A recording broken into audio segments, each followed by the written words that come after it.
हमारे प्रदेश के ऊर्जावान श्रीकांत शर्मा जी हमारे यहाँ के बड़े लोकप्रिय विधायक भी हैं। उन्होंने आज से एक बड़े स्तर पर वृक्षारोपण का अभियान जीवन पानी घाट अपने आश्रम से ही किया। सम्माननीय प्रदेश के मुख्यमंत्री आदरणीय योगी आदित्यनाथ जी का एक इच्छा है कि पूरा प्रदेश हरा भरा और फलदार वृक्षों से युक्त हो, तो उन्हीं की इच्छा के तहत आदरणीय श्रीकांत जी इस अभियान पर हैं और कई लाख फलदार ब्रज के बारे में कहा तो ये जाता है कि वृक्ष फलदार नहीं, लेकिन अब ब्रज जो है फलदार वृक्षों से एकदम हरा भरा हो जाएगा। और मैं इस व्यासपीठ से सारे देश के बंधुओं को भी, मैं पिछले कोरोना के समय कोई टीवी चैनल आया था मेरा इस विषय पर वार्ता लेने के लिए, तो मैंने उस समय भी बहुत आग्रह किया था और देश ने उसको बहुत प्यार से स्वीकार भी किया। लगाए कि नहीं लगाए मुझे मालूम नहीं, लेकिन मुझे धन्यवाद बधाइयाँ बहुत आई थी कि ये जो चमकीली कोई चीज़ अच्छी नहीं होती है, चमकीला मनुष्य भी अच्छा नहीं होता। मनुष्य में जो खुरखुरे होते हैं, खुरदरे, वही अच्छे होते हैं। तो जितने चमकीले फल हैं, ये जो प्लास्टिक सर्जरी जिनकी हो जाती है केमिकल से, वो सब हानि हैं, सब विष हैं अनेक प्रकार के। इसलिए सुंदरता पर मत जाइए, गुणवत्ता पर जाइए।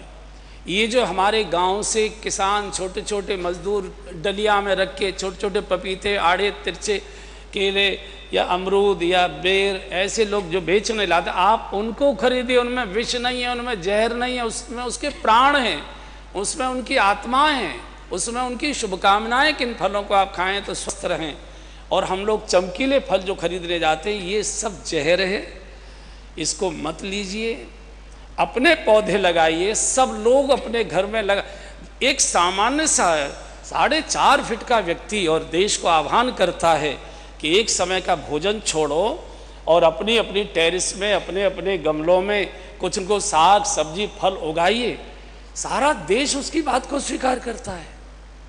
लाल बहादुर शास्त्री जी के आह्वान को सारे देश ने कितने लंबे समय तक उसका पालन किया। ये ठीक है कि आगे आने वाली सरकारों ने उसका अनुकरण नहीं किया, उसको प्रोत्साहित नहीं किया, इसलिए वो अभियान जितना चलना चाहिए था, लेकिन शुरुआत बहुत ज़बरदस्त हुई थी। हम स्वयं अपने गांव में, अपने घेर में नाली का पानी जो गांव की नालियों में से आता है उसे रोक कर, और बैगन ये वो इतनी सब्जियां उनके मोहल्ले वाले खाते थे, उसे रिश्तेदारों को भेजनी पड़ती थी। ये कर सकते हैं बहन लोग, करिए, आपके स्वास्थ्य भी ठीक रहेंगे।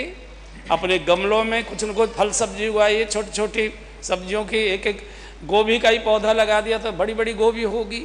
आपके घर में अगर जगह है तो अमरूद लगा दीजिए, अनार लगा दीजिए, पपीता लगा दीजिए, सीधा जाता है, जगह नहीं घेरता है।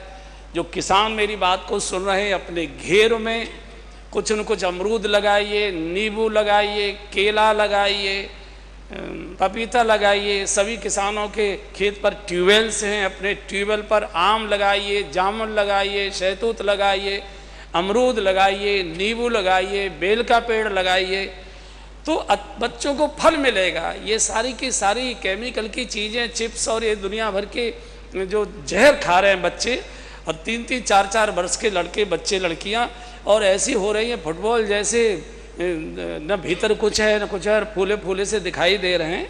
भारत का नागरिक थोड़ा सा चपल और चंचल चाहिए, इसके लिए थोड़ी मेहनत करिए। मैं उत्तर प्रदेश सरकार की माननीय मुख्यमंत्री जी को और अपने यहाँ के माननीय श्री श्रीकांत शर्मा जी को इस अभियान के लिए व्यासपीठ से धन्यवाद बधाई दे रहा हूँ। और इनकी रक्षा भी करिए। ब्रज में तो वृक्ष ही पूजे जाते हैं, लता ही पूजी जाती है। वृक्ष, ब्रज में कोई मूर्तियों की पूजा का विधान ज़्यादा नहीं है, यहाँ के लता वृक्षों की ही पूजा है। भगवान श्री कृष्ण ने लताओं में, कुंजों में ही सारी लीलाएं की थी। और ब्रज का एक भी वृक्ष, पेड़ नहीं है, वो सब दंडकारण्य के ऋषि मुनि हैं। जब भगवान दंडकारण्य में सीता जी की खोज में जा रहे थे तो ऋषियों ने अंतर्दृष्टि से देख लिया था। कुछ ऋषि ऐसे थे जिनके मन में कामुकता आ गई, उनको लगा कि इनके साथ रहने का अवसर मिले, तो उनकी इच्छा को ब्रह्मा जी ने पूरा किया। गोपियों के रूप में वो गोपी बनकर आए, तो भगवान से उनका वैसा संबंध रहा। कुछ ऋषि मुनि ऐसे थे जो त्रिकालदर्शी थे, उन्होंने जान लिया था कि द्वापर में अगली लीला गौचारण की होने वाली है। तो गौचारण के लिए तो जंगल में आएंगे, गाय चराएंगे, छाया चाहिए इनको, फल चाहिए, खेलने के लिए वृक्ष चाहिए। तो उन्होंने ब्रह्मा जी से प्रार्थना की थी कि हमको अगला जन्म जब द्वापर आए तो हमको ब्रजमंडल में वृक्ष के रूप में आप दीजिए। और इसलिए पूज्य अखंडानंद जी महाराज के साहित्य को मैंने बहुत गहराई से पढ़ा है। उन्होंने लिखा है कि ब्रज के जितने भी वृक्ष हैं ऊपर की ओर नहीं बढ़ते, वो आपने देखा वो नीचे की ओर चलते हैं, उठे और उनकी जो डंडियां हैं, टहनियां हैं, वो नीचे को उड़ाती है। मैं भी पहले कटवाता था ऊपर उठने के लिए पौधों को, लेकिन जब मैंने ग्रंथ पढ़ा तो मुझे बहुत आपराधिक भाव लगा, सारे वृक्ष हमारे यहाँ नीचे की ओर चलते हैं। तो यहाँ ये भगवत स्वरूप हैं, भगवान इनके नीचे बैठे हैं, खेले हैं, आज भी खेलते हैं। वृंदावन से तो प्रभु गए नहीं है, वृंदावनम प्रत्यज पादमेकम न गच्छति, एक कदम भी ठाकुर बाहर गया नहीं। और मुझे आनंद होता है कि देश का कोई प्रदेश ऐसा नहीं है जहाँ का वृक्ष हमारे आश्रम में न आया हो। तो मैं वृक्ष नहीं लाया, उनको आना था ब्रज में उपासना के लिए, ठाकुर जी की सेवा करने के लिए। जन्म हो गया मद्रास में जाकर, जन्म हो गया बंगाल में जाकर, जन्म हो गया आसाम में जाकर, जन्म हो गया राजस्थान में जाकर। अब वो चले कैसे? तो मुझे प्रेरणा दी कि इन वृक्षों को यहाँ से ले जाओ। भारत का कोई प्रदेश ऐसा नहीं है जहाँ से मैं वृक्ष न लाया हूँ। और यहाँ वृक्ष हो रहे हैं 100-100 फीट बालू है, रेता नहीं है। रेते में तो मिट्टी के कण होते, ये पत्थर पिसा हुआ बालू है। और एक भी पौधा ऐसा नहीं है जिसने हमको रुलाया हो, सबके सब जीवित हैं, आज भी जिंदा है, हरे भरे हैं।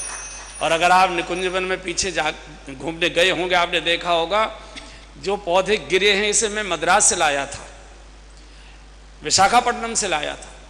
तो वो पौधे अभी जो भूचाल और तूफान आए उसमें उखड़ गए, पूरी जड़ें ऊपर हैं और वृक्ष नीचे लेटा हुआ हरा भरा है। अभी ब्रज को छोड़ने को तैयार नहीं है वो, अन्यथा तो बहुत कठिन होता है। तो सारे देशवासियों से मेरा आग्रह है, प्रधानमंत्री जी भी बार बार आग्रह करते हैं पर्यावरण की सुरक्षा के लिए, वृक्षारोपण के लिए। माननीय मुख्यमंत्री जी तो बहुत इसके शौकीन हैं वृक्षारोपण के। मैंने देखा है गोरखपुर क्षेत्र में मेरा बहुत आना जाना कथाओं के नाते से हुआ है, पूरा क्षेत्र हरा भरा दिखाई देता है। तो उनके इस अभियान को कुछ न कुछ, अरे और कुछ नहीं, अपने घर में तुलसाजी ही लगा लो।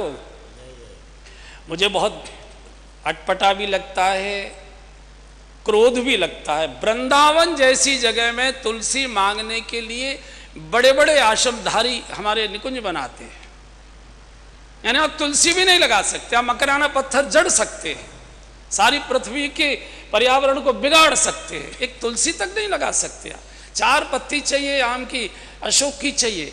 अशोक तो जगह भी नहीं घेरता है, उसका नाम ही अशोक है, आपके सारे शोक को दूर करेगा।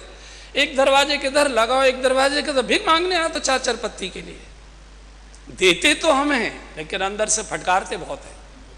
इतना बड़ा तुम्हारे आश्रम, इतने कमरे बना लिए, और 10 बना लो, कौन मना करता है? आकाश की ओर उठा ले जाओ, लेकिन कहीं न कहीं पौधा, कोई फल, कोई ठाकुर जी देखें, खेलें, पत्थर से सिर मारेंगे क्या? इसलिए भगवान कहीं नहीं रहते, निकुंज वन में रहते हैं। दर्शन करना है वो यहाँ कर रहे हैं। तो व्यासपीठ से बहुत आदर से इस अभियान को धन्यवाद दे रहा हूँ, शुभकामनाएं दे रहा हूँ, प्रणाम भी कर रहा हूँ।